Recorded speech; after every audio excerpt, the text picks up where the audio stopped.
What's going on, guys? We're here with Dr. Mike, and we're talking about his presentation today on the hedonic staircase of dieting and some concepts that him and Renaissance Periodization have come up with and applied to people's dieting to better maximize their adherence, really, and to ensure that they're modulating the palatability of food, amongst other things, because there is a lot of reward and other things related to eating that make dieting hard for both weight loss and weight gain. So do you want to talk a little bit about the when you really, really want food and food gives you a ton of pleasure, like towards the end of a fat loss diet, you just want to eat a lot of it.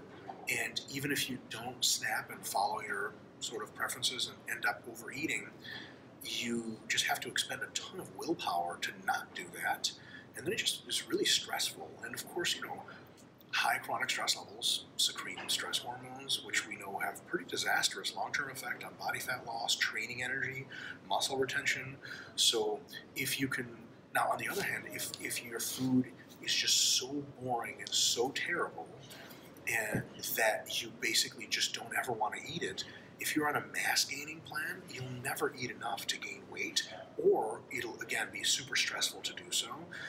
And sometimes, even on a fat loss phase, when folks just start, if they start eating 100% clean, super boring foods and don't get any tasty foods, it's so low pleasure of the diet. And listen, diet is a big part of our daily pleasure. If you take the diet to no pleasure at all, then all of a sudden, people just fall off the wagon. Like, a lot of people quit diets because they're hard, right, and they want to cheat. But a lot of people quit diets even earlier because they're fucking boring and they're just lifeless. So maybe if we can sort of get that middle ground where the food is tasty enough to eat and you're pretty pumped about it, but not so pumped that you tend to overeat it, and that middle ground always stays the same. But what we have to do to our food choices to keep it the same, the deeper we get into a diet or the higher we get into a mass gain phase, we have to use more and more advanced, powerful strategies to make sure food is still pretty tasty and pretty cravey, but not over the top. Cool. So how do we do that? So in terms of keeping within that range and modulating the palatability of food, what is the 7 strategies that we have at our disposal? So you know, we have summing up a couple of them. You can make food directly more tasty. Like a quick example is putting spices in your chicken and rice and some flavorings, right? It doesn't change the caloric value at all. It literally just either makes it more delicious or less delicious. If you are super massed out, right? I've been accused of on the internet of being several times. If you're at the top of a mass gain phase and you just can't eat any more food that's boring, clean food, putting some spices and flavorings into your chicken and rice doesn't alter anything except make it easier for the food to go down. You're more excited about eating it. Now you're less stressed in eating enough food, and or you can eat even more food to keep gaining more weight, whereas otherwise you would have just called the mass, you'd have been done. On the other hand, imagine you're eating that same flavorful, spicy food, and it's getting pretty deep into a cutting diet, a fat loss diet. At some point, you're going to eat the little bit of food that you get, and it's super delicious. You start craving it like crazy. You never feel fulfilled. It's so pleasurable that you're like, I just want more of this. You want the diet to be over. You're more likely to cheat. You're more likely to overeat even your clean food.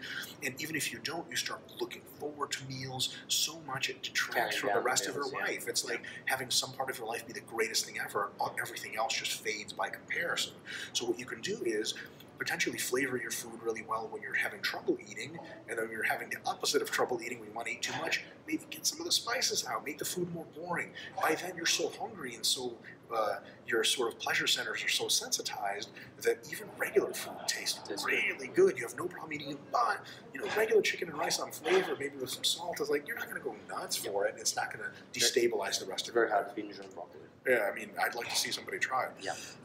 So that's one of the strategies. A couple other ones are like more liquid meals when you're gaining weight, fewer liquid meals, more solid food when you're losing weight, more fiber or less fiber, more protein or less protein, and a bunch of others. There's 8 total that I'm aware of that basically lead to a situation in which you're dying.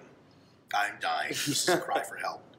So it leads to a situation in which you can keep food just tasty enough, just filling enough, just hunger suppressing enough to be attuned to your own brain's current state of food reward, to keep that food reward in that middle ground.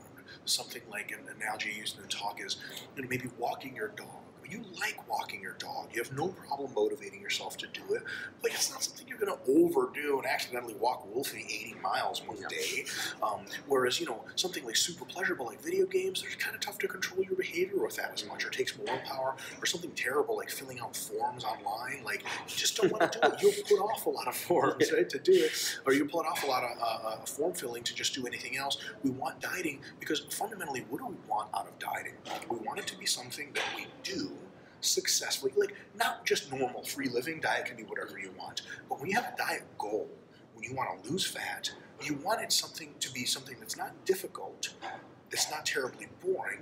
It's fun, but not too crazy fun that you do it too much, so that you can check it off the box, smile a little bit, and keep moving.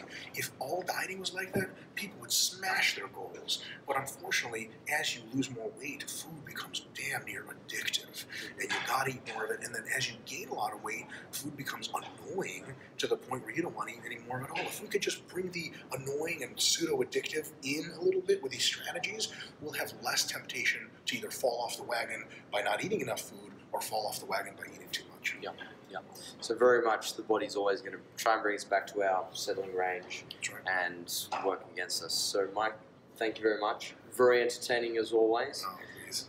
And somewhat informative. Just a Thanks for having me. A little. Thanks, man. Appreciate it. Guys, make sure you check out Mike online at RP. Strength, Renaissance, Periodization, and all the podcasts and work he does with Steve Hall and Revive Stronger. Sweet. Awesome. Thank you.